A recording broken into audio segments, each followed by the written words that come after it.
Hi my crafty creatures, thank you for tuning into this video. This video is coming up a little bit later than I wanted it to, but I wanted to show you guys kind of what I did to make our stockings this year. I did make a special one for my dog. You probably seen that in the thumbnail, but I just wanted to show you guys what I did to make these stockings, and stay tuned to the video. So I want to start off by telling you guys that this was a learning process. I wasn't quite sure what I wanted to do, so I wanted to go about it doing this way. I just wanted to show you guys kind of what I did. And here you see me measuring out kind of the size that I want to have. And I'm doing it the length and width. And then I'm going to try to make the stocking pattern inside that width. So now I'm just taking a sock that I already have, and I'm going to fold it so that it gets in the rough shape of how I want the stocking to look in the final. Now I'm just taking my measuring tape and measuring to see where I want the width and all of that to be on the stocking in the final. And I do go back in here and adjust it a bit just so that it looks more pleasing to my eye, and then I'll finalize the pattern. So here you can see that I'm just finalizing the initial drawing, and I'm going to, after this, take the sock off and then just fix it to what I think is going to look the best, and I'll come back and you'll see that. So this ended up being my final design, and it ended up being 20.5 inches by 12 inches overall width and height. Now I'm going to take the measurement that I got from that stocking, and I'm going to use it for the dog stocking. And I'm going to fold this one in half because everything will be mirrored, so that makes it a lot easier for me. Here you can see I've already sketched out the paw print, and I'm doing it this way so that I can mirror it to the other side, but also so that I can use it for when I'm finally pasting the pieces on the final piece. And this will just help me align everything so that it's not too off-centered or anything like that. Oh yeah, I forgot to mention that I am using a picture that I found on the internet as a reference for the paw print. And that's how I was able to get the shape. And I just made sure that each, I guess, little paw, I don't know what you would call it, but the first two little circles that I did, I made those about 3 inches by 2 inches wide, and then I just went with the shape that I was getting from the clip art that I had. Once I've traced out the paw print for both sides, I'm going to trace it onto another sheet, and I'm going to cut those pieces out so that I can use them for the pieces that I'm going to cut out of the faux fur. So now I'm just going to use the patterns and cut out all of the pieces that I need, and that's going to be the plaid and the white fabric. Now that I have all my pieces cut out, I'm going to serge the edges together, both the white and plaid pieces. If you do not have a serger, you can also use a zigzag stitch and just do that along the whole edge and do all the way around. Before I do anything more with the stocking, I'm going to cut out the paw print pieces and sew those to the paw stocking.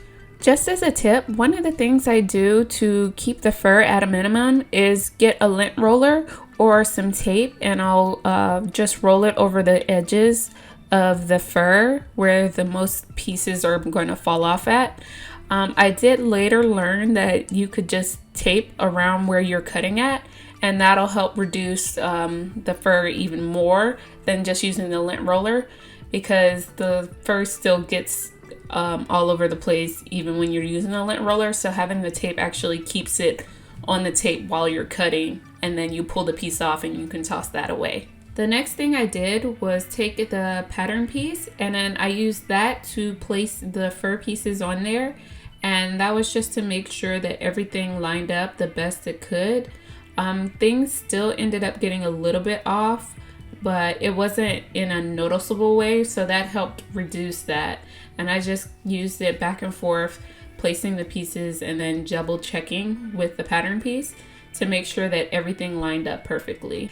After pinning all my paw print pieces into place, I switched my sewing machine to a zigzag stitch, and then I just made sure that the zigzags were in a short section I guess you would say. Just making sure that they didn't have too much space between them.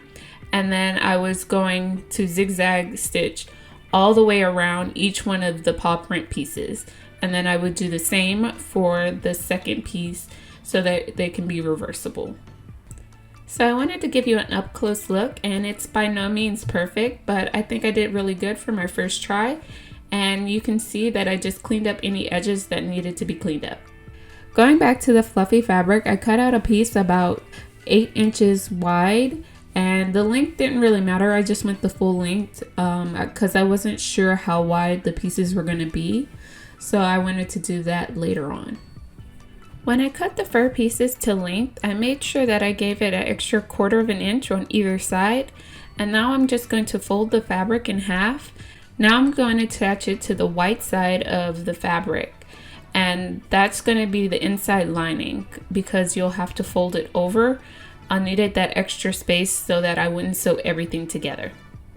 Using about a 1/2 inch seam allowance, I sewed all the way down using a straight stitch. Are now both on the outside, and then I'll sew a straight line, and then I can flip it right sides together.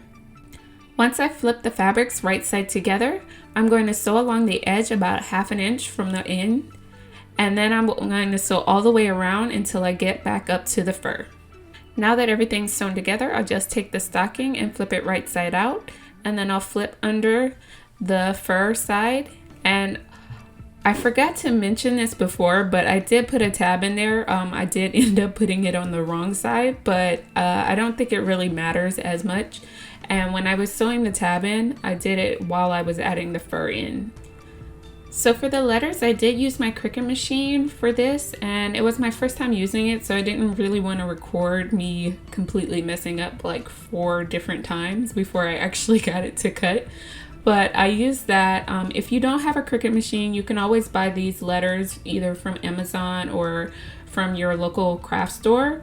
I just wanted to get like the size I wanted and whatever font I wanted to use, so I just went that route. But I did try and go to JoAnn and get some letters, but that didn't quite work out because they weren't as big as I wanted them to be.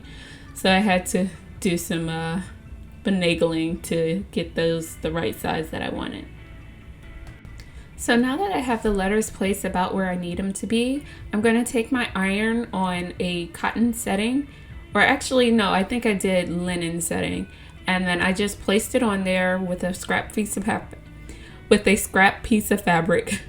and just let it sit there for a minute until my iron beeped.